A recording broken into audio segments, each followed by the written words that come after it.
SMC ওরসালাইনের নিবেদিত 13টি প্রশ্নের আজকের অতিথি একজন কবি এবং উপস্থাপক রেজাউদ্দিন স্ট্যালিন। স্টাইলিস্ট একটা নাম আপনার, এটা কি আপনি দিয়েছেন নাকি বাবা মা দিয়েছে? না, আসলে বেসিক্যালি আমার ডাক নাম স্টালিন। আমার বাবা মা তারা এই নামটা সম্মতি দিয়েছিল ছোটোবেলায়, যখন এই নামটি দেওয়া হয়। হবিবুর রহমান নামে একজন সেকেন্ড ওয়ার্ল্ড ওয়ারের একজন চাচা ছিলেন আমার মায়ের, সে এসে বললো তোর ছেলেটা বেশ নাদুস নুদুস হয়েছে, ওর নাম স্ট্যালিন রাখ। স্ট্যালিন খুব বিখ্যাত লোক, রাশিয়ার প্রেসিডেন্ট, ওই রকমই মনে হচ্ছে তোর ছেলে হবে। তো আমার মা বললো তখন ভাই বলছেন কিংবা চাচা বলছেন ঠিক আছে থাকুক। সেই থেকে আমার পুরো নাম ছিল শেখ রেজাউদ্দিন আহমেদ, ডাকনাম স্টালিন। আমি যখন লেখালেখি শুরু করি শেখ রেজাউদ্দিন আহমেদ ব্র্যাকেট স্টালিন দিতাম। তো কবি মতিন বৈরাগী আছেন উন্মেষের, উনি যখন আমার কবিতা পেলেন তিনি ছোট করে দিলেন নামটা রেজাউদ্দিন স্টালিন। বাবা মা রাশিয়ার প্রেসিডেন্টের নামের সাথে নামকরণ করেছেন স্ট্যালিন।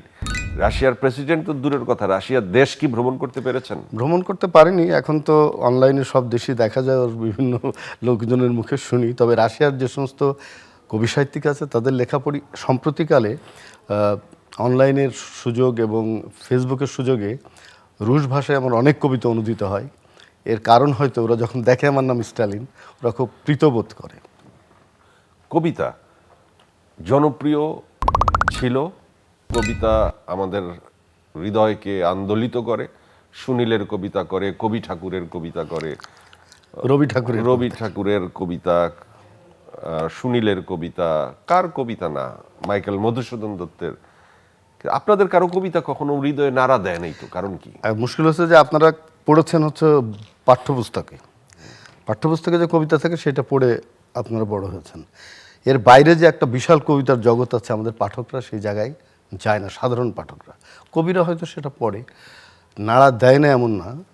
যখন আপনি পড়বেন, আপনি যেরকম যদি একজন সায়েন্টিস্ট হন কিংবা একজন ম্যাথমেটিশিয়ান হন, আপনার কিন্তু শিখে আসতে হবে যোগ বিয়োগ গুণ ভাগ।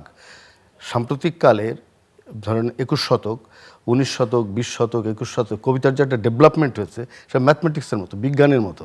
তো আপনাকে যখন ওই কবিতা পড়ে যখন আপনি ধারাবাহিকভাবে আসবেন তখন তার আনন্দটা পাবেন। কবি কি কবিতা লিখে কবিদের জন্য নাকি জনগণের জন্য? জনগণের জন্য লেখে, কিন্তু নির্বাচিত কবিরা পড়ে, এটা সত্যি, কিন্তু জনগণ শোনে। সবসময় সব জনগণ পড়ে না। এখন জসিমউদ্দিনের নাম সবাই জানে, রবীন্দ্রনাথের নাম জানে, নজরুলের নাম জানে। আবৃত্তির বিষয়, কবিতাকে আবৃত্তির আকারে পৌঁছাতে হয়। এটা পারফর্মিং আর্ট নিঃসন্দেহে। আপনি তো একজন অভিনেতা, আপনি যেরকম মঞ্চে অভিনয় করেন কিংবা সিনেমাতে কিংবা নাটকে অভিনয় করেন, একজন কবিও কিন্তু তার কবিতা পড়ে মঞ্চে। কবিতা লিখে কি জীবন নির্বাহ করা যায় এখনো? আমাদের দেশে খুব টাফ, অসম্ভব। তারপরেও এখনো কবি জন্মায়, কারণ প্রত্যেক মানুষের কিছু কথা বলার থাকে এবং সে যখন কিছু তার অন্যায়ের বিরুদ্ধে প্রতিবাদ করতে চায়, সে যখন সত্য উচ্চারণ করতে চায়, তখন সে একটা মাধ্যম খুঁজে পায়, তার হৃদয়ের কথা বলতে চায়। ধরেন একটা ছেলে ব্যর্থ হলো প্রেমে, কিংবা সে একটা ভালো কাজ করতে গিয়ে ব্যর্থ হলো, তখন তার মনের মধ্যে একটা বেদনা তৈরি হয়, সেই বেদনা বোধ থেকে সে কিছু কথা বলতে চায়। আপনারা অনেকেই মনে করেন কবিতার ভাষা যত কঠিন হবে আপনি তত শক্ত কবি, কিন্তু জনপ্রিয় কবি বা যাদের কবিতা আমরা চিরকাল মনে রাখি, সেই কথাগুলো খুবই সহজ সরল সিম্পল। একদম, আমি আপনার সঙ্গে সম্পূর্ণ একমত যে আপনারা কঠিন করেন না। কবিরা যারা কঠিন করে তারা কিন্তু কবি হতে পারে না। যারা মানুষের হৃদয়ের কাছাকাছি, মুখের ভাষার কাছাকাছি থাকে, তারাই বড় কবি হয়। আপনাকে আমি একটা উদাহরণ দিই। ধরেন রবীন্দ্রনাথ ঠাকুর বলছেন, সহজ কথা কইতে আমায় কহজে, সহজ কথা যায় না বলা সহজে। অর্থাৎ একটা সহজ কথা সহজ করে শৈল্পিকভাবে বলা, সেটা খুব দুরূহ। সুনীলের কথা আপনি বলছিলেন, তার একটা বিখ্যাত কবিতা কেউ কথা রাখিনি, 33 বছর কাটলো কেউ কথা, সহজ করে বলছেন। আপনি জীবনানন্দ দাশের ধরেন, বাংলার মুখ আমি দেখিয়াছি তাই পৃথিবীর রূপ খুঁজিতে যায় না। আপনি নজরুলের কথা ধরেন, বলো বীর চির উন্নত মম শির নেহারি আমারই নত শিরই শিখরি মাদ্রির, বুঝতে কোনো সমস্যা হয় না। কিন্তু যারা বেসিক্যালি সবাই মনে করে সে মাইকেল মধুসূদন দত্ত হবে, অমৃতাক্ষর ছন্দ লিখবে, সনেট লিখবে, সে তখন ওই মাইকেলের মতো নানা রকম অভিধান ঘেটে কঠিন শব্দ ব্যবহার করতে শুরু করে এবং বেসিক্যালি সে মানুষের থেকে দূরত্ব তৈরি করে এবং পাঠকটা তার কবিতা পড়ে না। পৃথিবীতে ব্যর্থ কবি এবং ব্যর্থ প্রেমিকের সংখ্যা সমান। ব্যর্থ কবি এবং ব্যর্থ প্রেমিকের সংখ্যা সমান। বাহ। গানের ক্ষেত্রে আমরা গীতিকারকে যখন জিজ্ঞেস করি, একটা ম্যাথমেটিক্স আছে, অন্তরা সঞ্চারী, সঞ্চারী আবার অন্তরার সাথে প্রথম অভব্য অন্তরার থাকে। সাথে দ্বিতীয় অন্তরার সাথে মিল থাকতে হয়, স্থায়ী থাকে। স্থায়ী থাকে। তো কবিতার ক্ষেত্রে আসলে আমরা আগে জানতাম যে ছড়ার মতো, যে প্রথম লাইনের সাথে দ্বিতীয় লাইন মিলে, কিন্তু আপনাদের কবিতা পড়তে গিয়ে যে কোন লাইন কার সাথে মিলে, কি যে কার সাথে না, না, অমিলে, এটা- কি যে বোঝাতে চাচ্ছেন বুঝিই না। যারা এটার বড় থিওরিটা কি? যারা বড় কবি তারা সমস্ত রীতিনীতি পালন করে কবিতা লেখে। আচ্ছা, এটা থিওরিটা বলেন না, কবিতা লেখার থিওরিটা হচ্ছে থিওরিটা ধরেন কি? ছন্দ তিনটা আছে, অক্ষরবৃত্ত, মাত্রাবৃত্ত, স্বরবৃত্ত। তিনটা ছন্দ আছে। প্রধান তিনটা ছন্দ। আচ্ছা, এক এক এক করে বলেন। ছন্দ এক বলেন। সেটা হচ্ছে অক্ষরবৃত্ত। এটার একটু ব্যাখ্যা করেন। ধরেন অক্ষরবৃত্ত হলো 14 মাত্রার হতে পারে, 18 মাত্রার হতে, সব সমিল, মানে জোড় জোড়। মানে যেরকম ধরেন একটা অক্ষরবৃত্তের কবিতা বলি, শতত হে নদ তুমি পড়ো মোর মনে, এটা অক্ষরবৃত্তে। ওকে, মাত্রাবৃত্ত একটা ধরেন দুই, এবার আসি দুই মাত্রা। মাত্রাবৃত্ত। মাত্রাবৃত্ত নজরুলেরই বলি, বলো বীর চির উন্নত মমশির। 4 4 হতে পারে, 6 6 হতে পারে, মাত্রা। ওকে, নাম্বার 3। নাম্বার 3 ধরেন ছিপখান তিনদার তিনজন মাল্লা চৌপট দিনভর দেয় দূর পাল্লা। ওকে, এটার ব্যাখ্যাটা? এটা হলো স্বরবৃত্ত। এটা এটা কিভাবে? 4 4 মাত্রায় এগোয়। এই হচ্ছে তিনটা, এই ফরম্যাটেই আসলে কবিতা লিখতে হয়। কবিতা লিখতে হয়, এটা ছন্দের কবিতা যখন আপনি লিখবেন। আর এর বাইরে এর বাইরে যখন আপনি ফ্রি ভার্সে যাবেন, গদ্য কবিতা, তারও একটা রিদম থাকে। কি রিদম? রিদম থাকে। রবীন্দ্রনাথ বলছেন যে গদ্য কবিতা হচ্ছে, আমার মতো আপনারাও জানেন ডায়রিয়া সহ যে কোনো পানি শূন্যতায় আমার আস্থা এসএমসি রোড স্যালাইন নিন। কেনার সময় প্যাকের গায়ে এসএমসির লোগো দেখে কিনবেন। এসএমসির ওরসালাইন। উদয় শঙ্কর তো নৃত্যশিল্পী ছিলেন, সে যখন হেঁটে যায় তার যে গতি, তার হাঁটার যে ছন্দ, ওই রকম। মানে ছন্দ, কথা বলার একটা ছন্দ আছে, প্রত্যেকটা জিনিসের একটা ছন্দ আছে। গদ্য কবিতা হলো একটা স্মুথ এগুবে, সে গদ্যেই কথা বলবে, কিন্তু আপনি এগুতে পারবেন, আপনার মনে হবে না যে কঠিন কিংবা কোথাও বাধা পড়ছেন, সেরকম মনে হবে না। এটা তো ব্যক্তি বিশেষে নির্ভর করে, যে আমার মনে হচ্ছে আরেকজনের মনে হচ্ছে না, কিন্তু যার মনে কোনো হচ্ছে সে থিওরি তখন- কি আছে ওইটার ভিতরে? না, গদ্য এরকম কবিতার? কোনো বাধা ধরা থিওরি নেই। তার মানে যে কেউ ইচ্ছা করলে গদ্য কবিতা লিখতে গদ্য পারে। কবিতা লিখতে পারবে, কিন্তু সেটা কবিতা হয়ে উঠতে হবে। কবিতা হয়ে কিভাবে সেইখানে লিখবে? ইমেজ এই তৈরি, বিচারটা কে করবে? সেই বিচারটা করে পাঠক কিংবা আরেকজন বড় কবি, ইমেজ তৈরি করতে হয়। উইলিয়াম বারোজ নামে একজন কবি ছিলেন 60 দশকের। তিনি ছিলেন অনেক বড় বড় কবিদের কবি, যেরকম ওই যে সেপ্টেম্বর অন যশোর রোড, সেই বিখ্যাত কবি, তাদেরও গুরু। তারপরে আপনার ওই সময় আমেরিকা 60 দশকের যারা একটু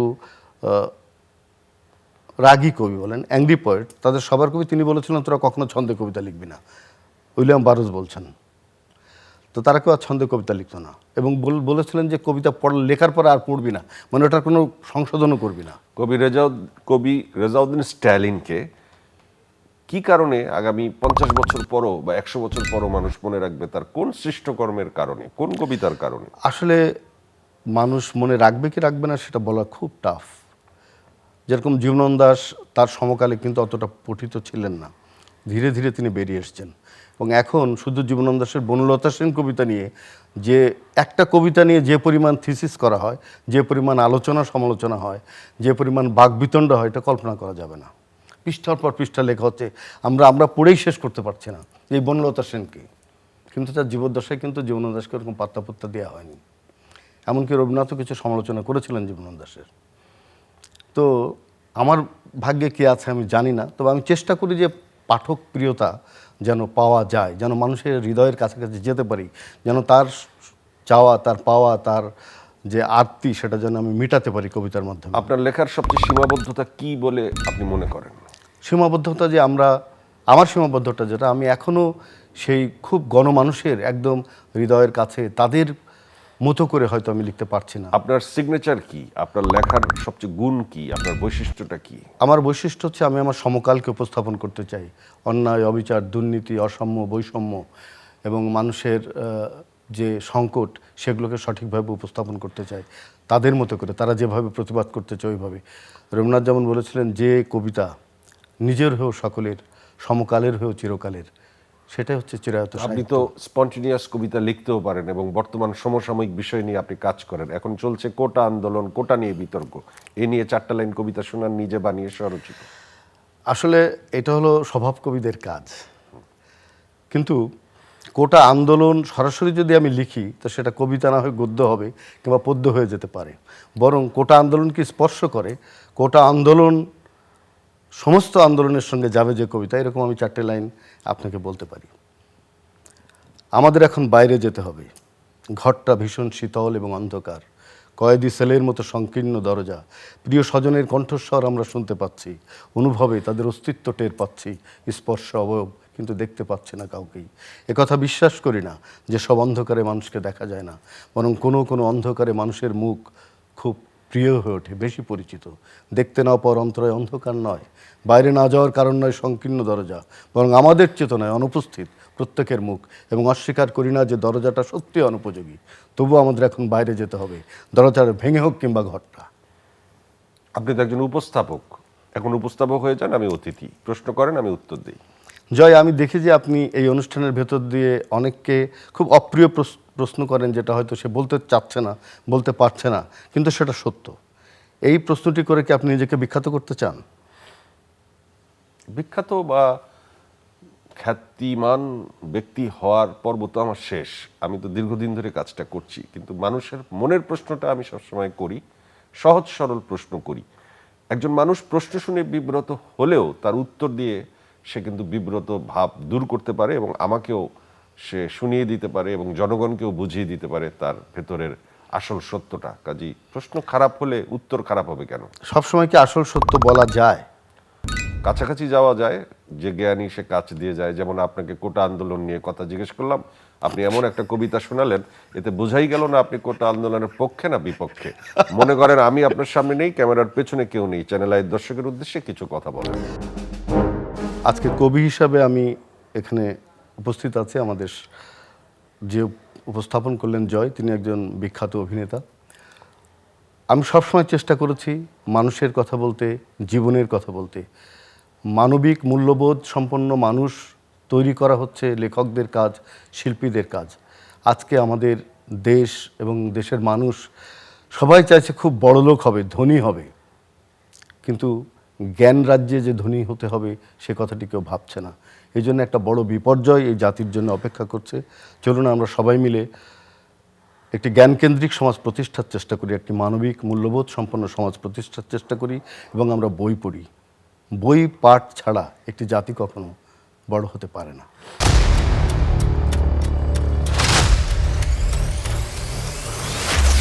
আমার মতো আপনারাও জানেন ডায়রিয়া সহ যে কোনো পানি শূন্যতায় আমার আস্থা এসএমসি রোড স্যালাইন। কেনার সময় প্যাকের গায়ে এসএমসির লোগো দেখে কিনবেন। এসএমসির ওরসালাইন।